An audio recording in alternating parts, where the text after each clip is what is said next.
Sur fond d'opposition à certaines habitudes liées au mode de fonctionnement et de gestion et revendications formulées, direction générale et syndicats ont entamé d'ultimes négociations depuis quelques temps. Ce 3 août à Brazzaville, après plus de 2 heures d'échange, l'ultime réunion entre les deux parties a abouti à des bonnes conclusions. Objectif: tout faire pour désamorcer la grève et reprendre le travail pour tout le personnel dans des conditions adéquates. Conditions sine qua non de parvenir aux bons résultats, lesquels apporteront les bénéfices au profit de la DGIFN. 1. Au sujet du départ de tous les prestataires, il ressort que la gestion de la DGIFN relève de l'administration. En conséquence, les prestataires sont les acteurs d'appui au bon fonctionnement de la DGIFN. 3.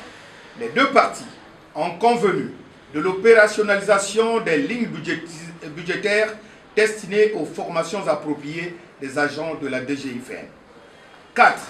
De la prime de motivation.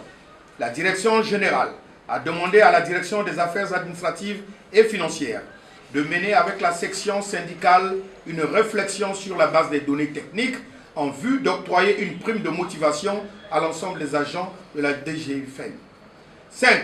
Dans la perspective des nouveaux défis qui exigent la présence, la discipline et la rigueur au travail, les deux parties ont conclu qu'il ne s'agira pas d'annuler les textes relatifs aux affectations abusives, mais plutôt de la prise d'autres textes de réaffectation des agents des assurances. 6. De la révision du contrat d'assurance maladie.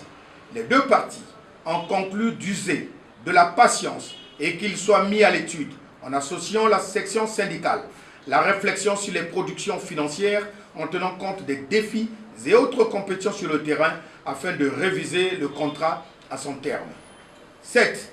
Les deux parties ont enfin convenu de soumettre l'amélioration des conditions de travail par la présence au lieu du travail, la stricte rigueur et l'efficacité au travail, conditions sine qua non de parvenir aux bons résultats, lesquels apporteront les bénéfices au profit de la DGIFN et amélioreront à coup sûr les conditions de travail.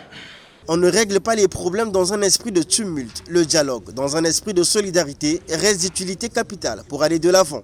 Nous avons donc trouvé des bases de discussion et un compromis. Je le dis, on ne règle pas les conflits dans le brouhaha. Donc du coup, nous avons pu s'asseoir, on a pu s'asseoir autour d'une table et discuter avec la section syndicale et trouver des points d'achoppement pour aller de l'avant.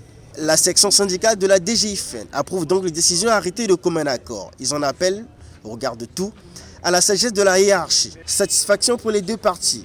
Dès demain 7h, place à la reprise du service pour tous les travailleurs de la DGIFN. Le tout dans un esprit de cohésion, de solidarité et d'unité pour les batailles futures.